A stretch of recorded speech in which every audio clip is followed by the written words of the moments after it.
Here's an update on my 4x8 raised bed. Of course, I mean, you look in there, all the compost and everything that I had in there, it used to be much higher, but over time it just continues to decompose, and that's why it looks so low. I mean, it's basically a box sitting on top of the ground. I could move that 4x8 square away from there, and the ground would still be exactly the same way it is. It's not like supporting any. But over time, maybe this fall, after the garden's done, I'll add more compost in there, or maybe not. Who knows?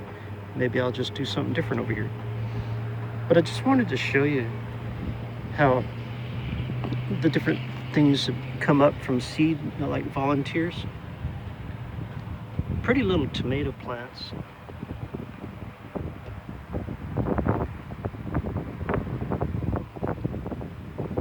There's several of them that have popped up, just volunteers from seeds, and I generally just leave them, and I'll clean up around them. If I clean up around them, so like I've gotten weeds out of most of this, and that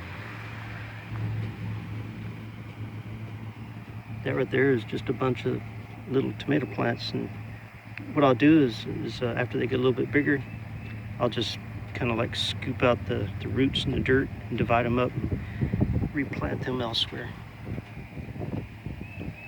But end up with a bunch of, look at that, a bunch of nice little tomato plants in here. And I've also got, I guess you noticed right here, I got melons popping up. And then back there you can see some little melon plants popping up. And these are all volunteers. I haven't purposely planted these here, but what I have done is I've come in here and I've pulled out every little tiny plant that I don't want to be in here.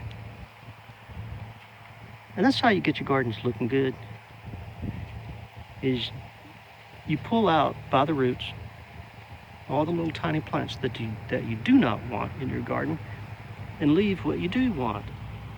That way, the plants that you have will thrive better because they're not in competition with everything else. So like right here's a little tiny piece of grass growing in there. So I just get it, pull it up by the roots, and throw it away. And if you do it early on when the plants are small, all the little weed seeds that are sprouting and everything, if you get them out early, so much better, easier. Kind of like this area over here. These are my turnips, and I'm leaving these sitting. I clipped the tops off my previous video so that I could take the tops and let them dry out and collect all the seeds. But you can see all the weeds that are in there. This area is going to be tougher to clean up and get all that out, but I'll do it. It'll work. But just wanted to give you a nice little update.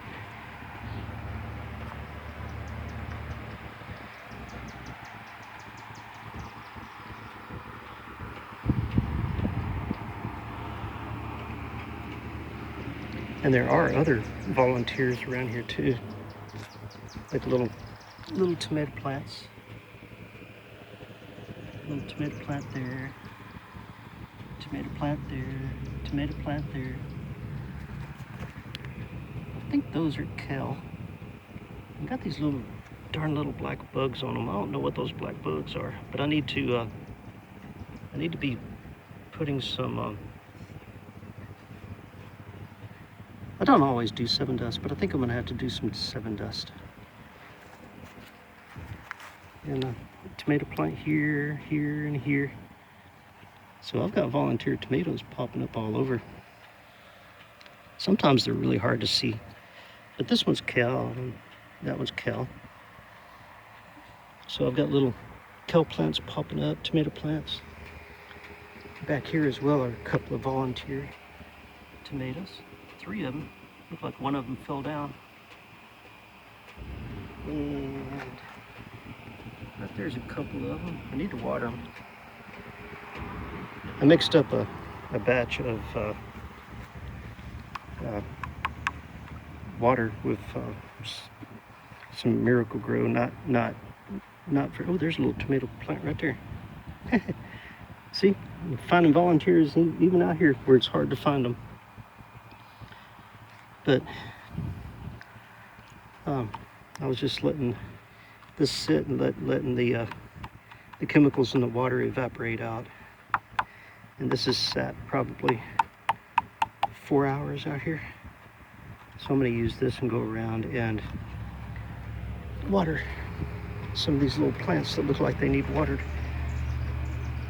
I'm not going to get it on the plant, hopefully. I'm just going to do it around the plants, let it soak in. Oh, there we go.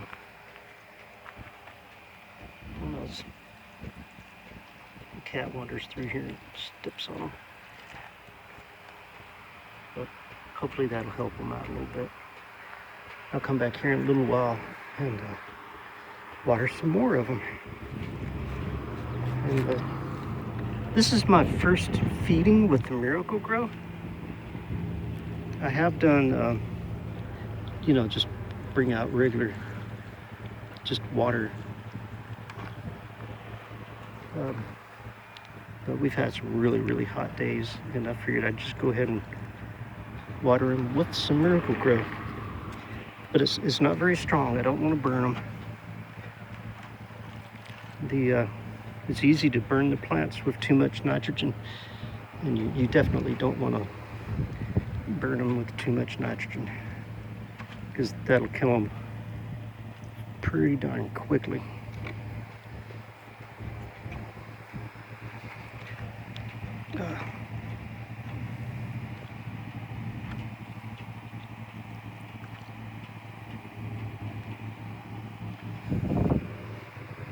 Whew, it is hot out here.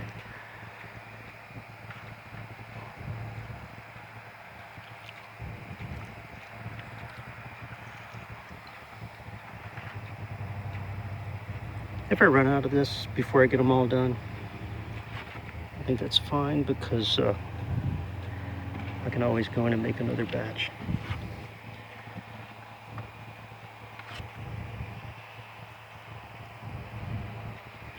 Being a hot summer day, the plants really need some good moisture and, you know, a little bit of nutrients to help them along.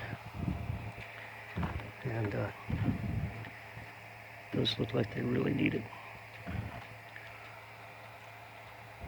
All right, so I got a good bit of them done there. I still got half of these to do. So I'll go in and make me another batch of Miracle Grow, and not very strong at all, and let it sit and let the chemicals evaporate out before I use it on the plants. All right, I'll talk to you later. Ain't that pretty?